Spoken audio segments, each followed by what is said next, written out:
Les marchés financiers sont hyper hauts et il y a un phénomène qui est en train de revenir, je vais vous expliquer tout de suite, mais avant toute chose, le SP500 est à son record, l'or est quasiment à son ATH également, le Bitcoin est de retour quasiment à son ATH, le Nasdaq est à son record historique, et même l'Eurostock 50 est de retour sur ses plus hauts de l'année. Et tout ça, ça attire un phénomène que vous connaissez si vous avez déjà connu des cycles très positifs, qu'on appelle les oiseaux de mauvais augure, ou les investisseurs éternellement pessimistes. C'est-à-dire que pour eux, chaque signal est un signal de fin du monde.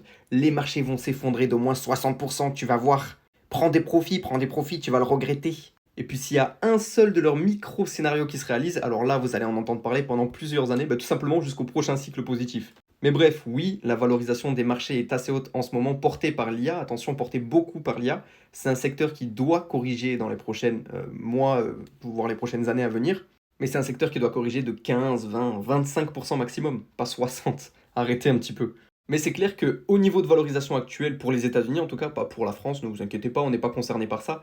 Ce serait cool qu'il y ait une petite correction de 5, 10, 15% pour retourner sur des valorisations qui sont OK, sur des endroits où on est assez safe pour acheter, parce que là, clairement, il n'y a rien à se mettre sous la dent niveau achat. Bon, si, au cas par cas, il y en a quelques-uns quand même dans la consommation, mais sur des actions de tech, d'IA, etc., il n'y a rien à se mettre sous la dent, ça c'est clair et net. Bref, quand tout est haut comme ça, est-ce qu'il faut acheter, est-ce qu'il faut vendre? Faut surtout pas paniquer et ne pas écouter ces oiseaux de mauvais augure, ces investisseurs pénitenciers, on va les appeler. Ils sont emprisonnés dans leur façon de penser, qui est très négative.